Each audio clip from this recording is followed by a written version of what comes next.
મારું નામ દિનેશ કુમાર વેદલાલ દુઘાણી, રહેવાસી માળિયા હાટીના.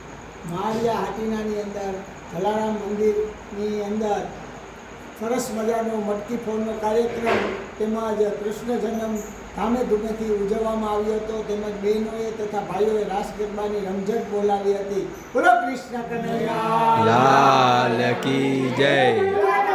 બાપાની એ હાથી ઘોડા પાલકી એ કનૈયા લાલ કી એ હાથી મંડાવાયો એ કનૈયા લાલ કી એ બંને કેરા મંડાવાયો એ કનૈયા પાલકી એ કનૈયા લાલ કી નંદ દેવાનંદ એ કનૈયા લાલ કી એ હાથી ઘોડા પાલકી એ નંદ